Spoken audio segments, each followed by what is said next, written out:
Hello friends, so see you after a very long time. So let me introduce myself. My name is Chitransha and I have cleared my executive both group and now I am a CS professional student. काफ़ी time बाद मिल रहे हैं, सो बीच में थोड़ा सा gap हो गया था. सो फाइनली मैं अब अपनी वीडियोस कंटिन्यू कर रही हूँ. ठीक है. सो आज का जो मैं टॉपिक लेकर आई हूँ वो टॉपिक है कि जो मैंने मिस्टेक्स कर दी थी मेरे दिसंबर अटैम्प्ट में, जिसकी वजह से मेरा एग्ज़ाम नहीं निकल पाया था. सो वो बेसिक मिस्टेक्स मैं आपसे शेयर करने आई हूँ ताकि आप वो मिस्टेक्स ना करें, है ना. सो वीडियो स्टार्ट होने से पहले लाइक कर देना, सब्सक्राइब कर देना चैनल को. And thank you so much कि इतना टाइम गैप होने के बाद भी आप लोग स्टेबल रहे मेरी यूट्यूब चैनल पे. Means a lot for me. ठीक है. सो आज की वीडियो स्टार्ट करते हैं. सो फर्स्टली पहले मैं अपना रिज़ल्ट शो करती हूँ आप लोगों को. दिसंबर अटैम्प्ट का क्या पोजीशन रही थी मेरी, मेहनत करी थी मैंने, है ना. मेहनत करने के बाद भी क्या ऐसी मिस्टेक्स हो गई थी जिनकी वजह से मेरा रिज़ल्ट एडवर्स आया था. ठीक है. सो ये मेरा रिज़ल्ट है. एंड रिज़ल्ट में जैसा आपने देखा होगा कि थ्योरी में मैंने काफ़ी अच्छे स्कोर किए हैं, है ना. EBCL में मेरा एग्जामेशन था एंड सिक्योरिटी लॉ में I got 57 marks. But FMCMA की वजह से मेरा रिज़ल्ट ख़राब हो गया. ठीक है. तो FMCMA में मैंने ऐसी कौन सी मिस्टेक कर दी थी, सो वो चीज़ें मैं आज आपसे शेयर करने आई हूँ. तो देखो, सबसे पहले तो एक चीज़ बता दूँ मैं मॉड्यूल 2 को लेकर. मॉड्यूल 2 इतना वास्ट है ना, उसका सिलेबस इतना ज़्यादा है कि उसको विद इन टाइम लिमिट में कंप्लीट करना और उसको रिवाइज़ करना अपने आप में बहुत चैलेंजिंग है, बहुत ज़्यादा चैलेंजिंग है. तो सबसे पहले होता है कि हम अपना सिलेबस ख़त्म करके उसको जितना रिवाइज़ कर सकें उतना हमारे लिए बेनिफिट होगा. ठीक है. सो अब मैं बताती हूँ कि मैंने ऐसी कौन सी मिस्टेक कर दी थी जिसकी वजह से मेरा रिज़ल्ट थोड़ा सा नेगेटिव आ गया था. तो सबसे पहली जो मिस्टेक थी मेरी वो थी मेरी लैक ऑफ प्लानिंग. मैं मॉड्यूल 2 को लेके अपनी प्लानिंग ही नहीं बना पाई कि मुझे किस सब्जेक्ट को कैसे डील करना है. मैं लास्ट मोमेंट तक बस अपना पहले तो थ्योरी पे फोकस किया मैंने कि जितना जल्दी मैं सिलेबस ख़त्म कर सकूँ उतना जल्दी सिलेबस ख़त्म करूँ. देन उसके बाद मैंने मुझे प्रैक्टिकल समझ ही नहीं आ रहा था. मैं सच बताऊँ तो प्रैक्टिकल मुझे जम ही नहीं रहा था कैसे भी. तो अब मेरे को जब प्रैक्टिकल समझ ही नहीं आ रहा था तो फिर मैंने क्या किया, मैंने प्रैक्टिकल को इग्नोर कर दिया एंड देन मैंने थ्योरी पे फोकस करना स्टार्ट कर दिया. तो ये मेरी बहुत बड़ी मिस्टेक थी, क्योंकि मॉड्यूल 2 को अगर आपको निकालना है तो FMCMA पे आपको इक्वली फोकस करना पड़ेगा, क्योंकि FMCMA में ऐसे सब्जेक्ट्स हैं जो आपका मॉड्यूल 2 निकाल भी सकते हैं और उसको रुकवा भी सकते हैं. सो सबसे पहले जो मेरी मिस्टेक थी वो थी लैक ऑफ प्लानिंग. मेरी प्लानिंग बहुत ख़राब थी. लास्ट मोमेंट तक मुझे समझ ही नहीं आ रहा था कि मुझे कौन सा सब्जेक्ट या FMCMA का कौन सा टॉपिक मुझे कैसे करना है. तो ये पहली मिस्टेक थी.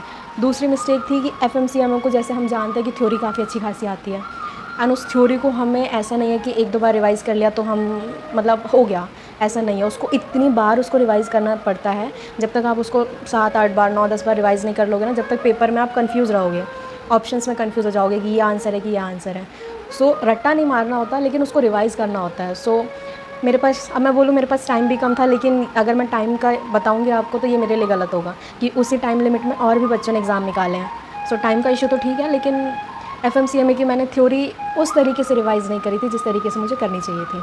ठीक है. सो थर्ड जो था, FMCMA के पेपर में मैंने गेस वर्क बहुत ज़्यादा कर दिया था. CMA का पेपर मुझे याद है मैं जब दे के आई थी, सो पेपर मैं दे के आई हूँ एंड आते ही मेरे को पता था कि मेरा अटैम्प्ट लग गया, क्योंकि मुझे पता था मैं कुछ करके नहीं आई. मार्क्स कैलकुलेट करे मैंने सब चीज़ें. FM का पेपर जब मैंने दिया, FM के पेपर में मुझे कॉन्फिडेंस था कि मेरे 50 तक तो आ जाएंगे, लेकिन FM का भी मेरा जब इतने कम मार्क्स आए तो मैं शॉक्ड हो गई कैसे आ गए. तो ये इसलिए आए क्योंकि मैंने वहाँ पे गेस कर दिया था. तो आप लोग थोड़ा सा इस चीज़ को ध्यान रखना कि गेस वर्क ना करें, स्पेशली FMCMA के पेपर में. फोर्थ चीज़, जो थ्योरी सब्जेक्ट को थ्योरी सब्जेक्ट के सिलेबस को कवर करने के चक्कर में हम FMCMA को थोड़ा सा इग्नोर कर देते हैं, जो कि बहुत गलत है. उसको इग्नोर करना कहीं ना कहीं सोचो कि हम गड़बड़ कर रहे हैं. FMCMA को एंड थ्योरी सब्जेक्ट को इक्वली मेंटेन करके चलना पड़ता है.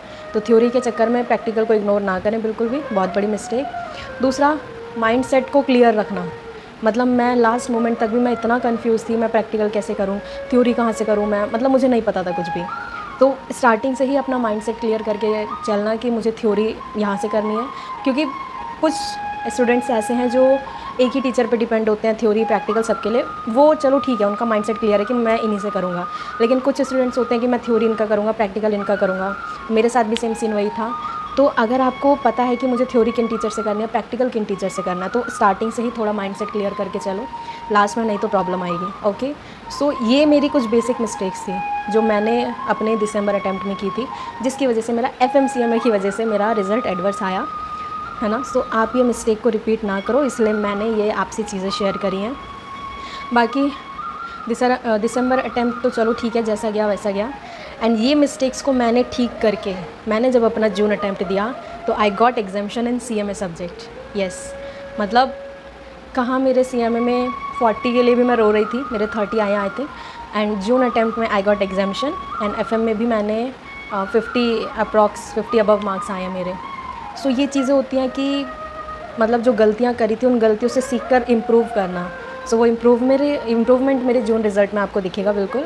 एंड बाकी चीज़ें जो हैं कि मैंने EBCL में एग्जामिशन कैसे स्कोर किया, सिक्योरिटी लॉ में मैंने 57 marks which is not bad कैसे स्कोर किए। बाकी एक चीज़ और आपसे मैं शेयर करूँगी जून अटैम्प्ट से रिलेटेड। अब मैं थोड़ा सा कंटिन्यू आऊँगी वीडियोज़ में, बाकी आप मेरे से टॉपिक शेयर करना। टॉपिक आप शेयर कर सकते हो मॉड्यूल 1 से रिलेटेड, मॉड्यूल 2 से रिलेटेड, क्योंकि मैं भी अभी स्टूडेंट हूँ, मैं भी प्रोफेशनल का एग्ज़ाम दूंगी, तैयारी कर रही हूँ।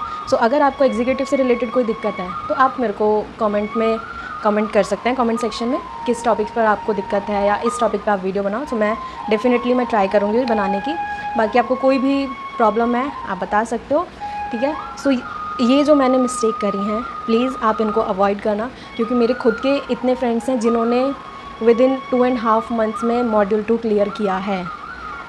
लेकिन क्लियर उन्होंने कैसे किया कि उनके पास एक इतनी सॉलिड प्लानिंग थी एक पर्टिकुलर सब्जेक्ट को लेके, चारों सब्जेक्ट को कैसे मैनेज करना है, किसको कितना टाइम देना है, किसका सिलेबस कितना करना है, क्योंकि सारा सिलेबस करने जाओगे तो वो रह जाएगा, है ना। तो प्रायोरिटी बेस्ड सब चीज़ों को डिवाइड करना, उस पर उतना टाइम देना जितना वो सब्जेक्ट मांगता है ना। तो इन चीज़ों को थोड़ा सा ध्यान रख के प्रॉपर प्लानिंग बना के देन उसको इम्प्लीमेंट करना, फिर आराम से पेपर बहुत अच्छे से निकलेगा। सो ये कुछ चीज़ें थी जो मैंने आपसे शेयर करी। बाकी मिलते हैं नेक्स्ट वीडियो में। Thank you so much for watching and please subscribe कर देना चैनल को, लाइक करना। Okay, bye bye, thank you.